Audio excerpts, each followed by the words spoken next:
భద్రాద్రి కొత్తగూడెం జిల్లాలో గొత్తికోయలు రోడ్డెక్కారు. చెర్ల తహసీల్దార్ కార్యాలయం ఎదుట బైఠాయించి నిరసన తెలిపారు. తమకు కోయకుల ధృవీకరణ పత్రాలు ఇవ్వాలని కోర్టిచ్చిన ఆదేశాలను అధికారులు పాటించడం లేదని ఆందోళన చేపట్టారు. వివిధ గ్రామాల నుంచి తరలి వచ్చిన గొత్తికోయలు భారీ ప్రదర్శన నిర్వహించారు. అక్రమంగా జారీ అవుతున్న కుల ధ్రువపత్రాల జారీపై సమగ్ర విచారణ జరిపించాలని డిమాండ్ చేశారు. విషయం తెలుసుకుని అక్కడికి చేరుకున్న తహసీల్దార్ శ్రీనివాస్ ఆందోళనకారులతో మాట్లాడారు. గొత్తికోయల కుల ధృవీకరణ పత్రాల జారీపై జిల్లా కలెక్టర్తో మాట్లాడి న్యాయం చేస్తానని హామీ ఇవ్వడంతో ఆందోళన విరమించారు.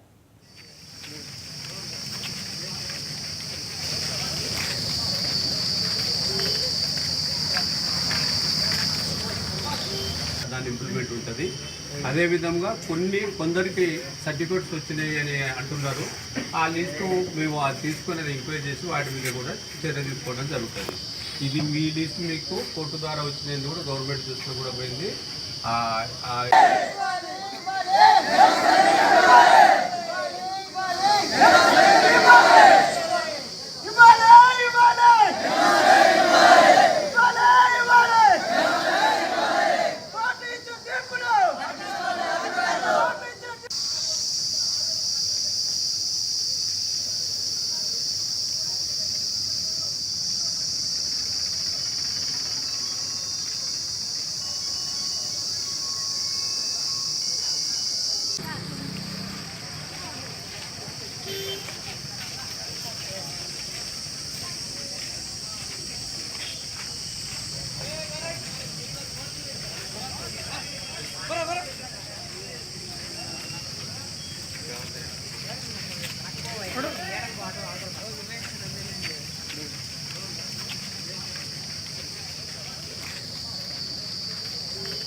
దాని ఇంప్లిమెంట్ ఉంటుంది.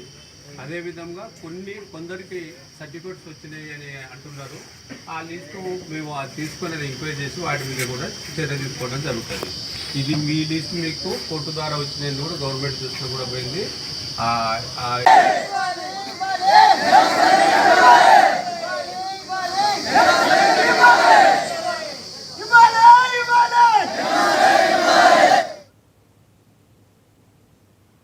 నెల్లూరు జిల్లా కావలి ప్రభుత్వ ఆసుపత్రిలో దారుణం జరిగింది. మద్దూరుపాడికి చెందిన